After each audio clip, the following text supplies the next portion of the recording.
Assalamualaikum warahmatullahi wabarakatuh. Waalaikumsalam warahmatullahi wabarakatuh. Selamat siang semuanya. Di sini saya Muhammad Chandra lagi.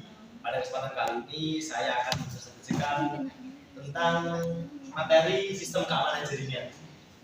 Langsung saja kita ke materinya. Yang pertama-tama, apa sih sistem keamanan jaringan itu? Di sini ada yang tahu? Tidak. Oke, Saya. itu kita ambil dari menurut salah satu ahli yaitu Marius Stawowski yang menulis jurnal The Principle of Network Security Design. Di situ dia mengatakan keamanan jaringan yang utama sebagai perlindungan sumber daya sistem terhadap ancaman yang berasal dari luar jaringan. Next.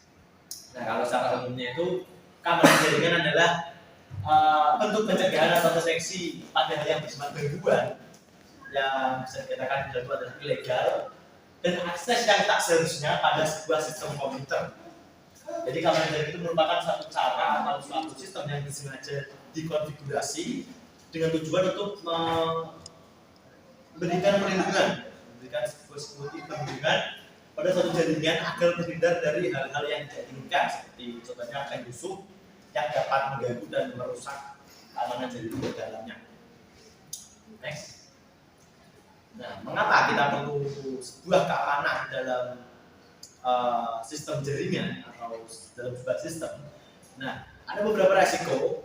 Salah satunya adalah resiko kerugian secara finansial atau keuangan. Lalu ada juga kerugian secara kerahasiaan atau data-data pribadi.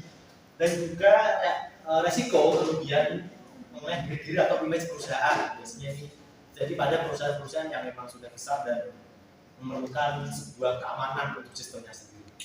Tapi perlu digarisbawahi bahwa tidak ada jaringan komputer yang benar-benar aman. Jadi mau serumit apa mengatur, mengkonfigurasi untuk membuat sistem keamanan tersebut, maka tidak ada satupun yang bisa mengatakan bahwa sistem tersebut 100% aman dan tidak dapat ditembus. Oke, next. Nah, kita masuk ke attack atau threats. Next. Nah, attack atau threats itu sendiri terbentuk atau memiliki dua buah jenis. Yang pertama adalah physical attack dan logical attack. Physical attack sendiri adalah bisa berupa sebuah sabotase pada hardware atau juga bisa sebuah hacking pada software dari sebuah hardware yang digunakan untuk membentuk sebuah sistem yang nantinya juga ujung-ujungnya akan merusak hardware itu sendiri. Seperti akan terjadi sebuah korsleting, daya kerja hardware menurun dan lain-lain. Next. Selanjutnya kita akan membahas logical attack. Ya, logical attack atau serangan logik merupakan sebuah serangan yang mengincar langsung ke software dengan mengincar atau menembus celah pada software tersebut dan masuk secara ilegal lalu menyerang sistem tersebut. Nah, serangan logik sendiri memiliki beberapa macam. Sebenarnya banyak sekali macam serangan logik. Tapi saya hanya memaparkan beberapa saja. Yang pertama adalah SQL injection, yaitu adalah hacking yang dengan tujuan untuk mengakses basis data sistem. Biasanya ini digunakan untuk mencuri informasi penting. Lalu ada DOS atau Denial of Service, yaitu serangan yang menghabiskan resource pada sistem sehingga nanti server yang kehabisan resource akan down dan lalu dapat merugikan perusahaan atau pihak yang diserang.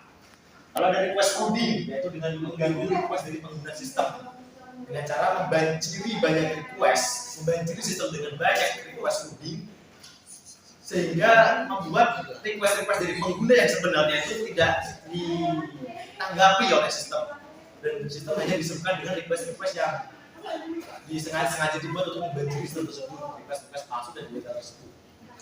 Lalu ada device, yaitu serangan yang berfokus pada perubahan interface, yaitu mengubah sebuah interface dan menipu pengguna. Lalu ada social engineering yang memanipulasi data pribadi ataupun data rahasia. Nah, ini biasanya digunakan untuk menipu pengguna. Kalau ada malicious code, yaitu menyusupkan virus, worm atau trojan horse lewat kode. Lalu kita sekarang masuk ke security effort atau usaha-usaha dalam pengamanannya. Nah, sebelum kita masuk ke usaha-usaha dalam pengamanannya, sebuah komputer sendiri itu memiliki 5 tahap atau 5 level pengamanan. Yang pertama ada level 0 yaitu physical security. Ini adalah keamanan fisik dari komputer itu sendiri. Lalu yang level pertama ada database security, data security, computer security, device security, dan application security. Level ini biasanya berisi untuk mengamankan hal-hal seperti aplikasi, data, dan lain-lain. Lalu ada level 2, network security. Network security berisi tentang pengamanan jaringan dari komputer tersebut. Lalu ada level 3, information security. Ini berisi tentang keamanan dari informasi-informasi yang tersimpan dalam sebuah komputer tersebut. Lalu yang keempat, level 4 ada security. Security kalau pada level 4 ini adalah security secara keseluruhan. Jadi jika dari level 0 sampai level 3 sudah terpenuhi, maka harusnya level 4 sudah bisa terpenuhi. Lanjut, ada aspek-aspek keamanan jaringan.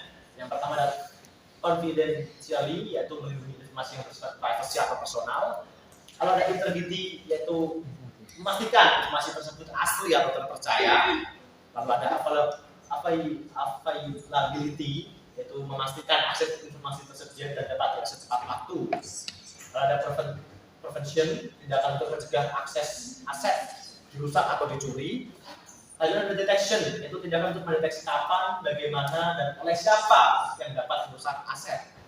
Lalu ada reaction, yaitu tindakan dapat memulihkan aset yang dirusak. Lalu ada authentication, memastikan orang yang mengakses sebuah sistem bukanlah seorang penyusup, melainkan orang-orang yang benar-benar asli dan terpercaya.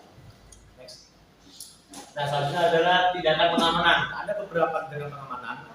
Sebenarnya ada banyak lagi, tapi saya jabarkan hanya beberapa saja. Yang ada akses kontrol. Akses kontrol atau mengatur informasi biasa digunakan untuk mengamankan informasi melalui implementasi authentication tadi, seperti menerapkan sandi, password, dan lain-lain. Ada menutup dan mengamankan port dari sebuah service. Menutup sebuah port biasanya digunakan pada port yang digunakan. Sementara untuk mengamankan sebuah port sendiri itu biasanya dilakukan pada port yang masih digunakan, bahkan masih penting, tapi port tersebut diubah nomornya sehingga orang asing, orang yang tidak diinginkan untuk mengetahui perubahan tersebut tidak akan mengetahui. Next. Ada konfigurasi firewall. Nah, ini adalah salah satu cara paling umum digunakan dalam pengamanan sebuah sistem jaringan. Salah satu konfigurasi yang bisa digunakan untuk pengamanan sebuah sistem adalah firewall, di mana di dalam firewall terdapat filter rules ya, yang biasanya digunakan untuk mengamankan suatu sistem.